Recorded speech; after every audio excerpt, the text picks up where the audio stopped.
Conheça a história do Hélio 522, o assustador voo fantasma. Em 2005, o mundo inteiro ficou chocado com a história de um Boeing 737-300 da Helios Airways, que voou por mais de 3 horas por conta própria até finalmente ter um destino trágico nas proximidades de Atenas. O voo 522 da companhia grega tinha como origem o aeroporto internacional de Larnaca, no Chipre, e seu destino era a cidade de Atenas, na Grécia. Um trajeto que tinha tudo para ser simples e tranquilo, sem nada diferente daquilo que o piloto já estava acostumado. No entanto, o destino havia planejado algo terrível para esse voo. Cerca de meia hora depois da decolagem, a torre de controle percebeu a aproximação do Boeing no espaço aéreo de Atenas, mas estranharam o fato da tripulação não ter feito nenhum contato com eles. Pouco tempo depois, o Boeing começou a voar em círculos, como se estivesse seguindo algum protocolo de espera, algo comum em situações de emergência ou quando não há condições favoráveis para o pouso. Sem saber o que estava acontecendo, as autoridades gregas enviaram 2 caças para tentar descobrir qual era a situação do Boeing, e muitos já pensavam que poderia se tratar de um sequestro, já que naquela época o terrorismo causava temor no mundo inteiro. Mas na verdade, algo ainda mais assustador estava acontecendo. Os pilotos dos caças perceberam que os passageiros estavam usando máscara de oxigênio e que o copiloto já estava desmaiado em cima do painel. De repente, um dos comissários de bordo surgiu no assento do comandante como se estivesse tentando assumir o controle. Mais tarde ficou confirmado que naquele momento todos já estavam desmaiados dentro da aeronave, à exceção do comissário, que apesar de ter licença de voo, não tinha muita noção de como pilotar um avião daquele modelo. O fato da aeronave ter continuado voando, mesmo com praticamente todos os seus ocupantes desmaiados, fez com que o voo 522 da Hélio recebesse o apelido de voo fantasma. Mesmo com todos os seus esforços, o comissário não conseguiu assumir o controle da aeronave, que se chocou contra uma cadeia de montanhas na cidade de Maratona. Infelizmente, todos os 121 passageiros e tripulantes morreram nesse dia trágico, que ficou marcado para sempre na história da aviação.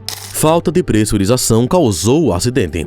Durante as investigações, ficou confirmado que o Boeing envolvido no voo 522 da Helios Airways passou por um grave problema de pressurização, o que contribuiu de forma significativa para o acidente. Em situações normais, a pressurização no interior das aeronaves garante que o ar da cabine se mantém em torno de 8.000 pés, considerado seguro para o nosso corpo. O problema é que, com a falha, a pressão diminuiu de forma significativa, causando confusão, perda de raciocínio e, eventualmente, a perda total da consciência por parte dos passageiros e tripulantes.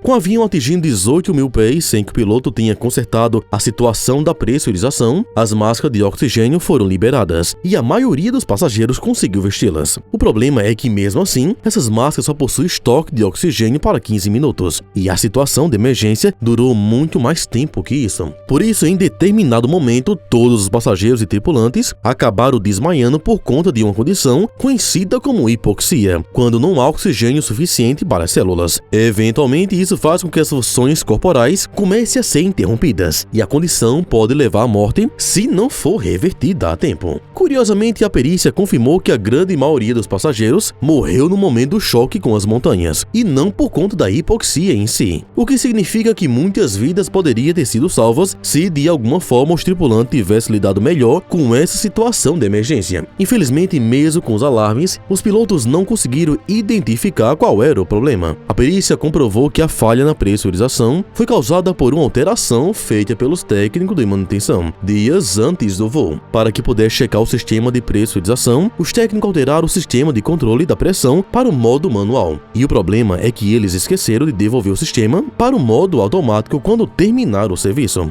Claro que isso poderia ter sido corrigido pelos próprios tripulantes durante o voo, já que os procedimentos de checagem pré-voo incluem a verificação do sistema de pressurização. Mas nenhum dos pilotos percebeu o problema. Por conta desse acidente, os aviões comerciais começaram a ser fabricados com um novo tipo de alarme que emite um som bastante específico em caso de problema com a pressurização. Dessa forma, as companhias aéreas pretendem que os acidentes dessa natureza se tornem cada vez mais raros. Além disso, alguns modelos modernos, inclusive, impede que a aeronave chegue a certas altitudes caso exista algum problema grave no controle da pressão interna da cabine. Infelizmente, essa falha mecânica, junto com a incapacidade dos tripulantes de resolver um problema, fizeram com que 121 pessoas perdessem suas vidas nesse momento dramático da história da aviação. E só nos resta torcer para que essas situações não se repitam nunca mais.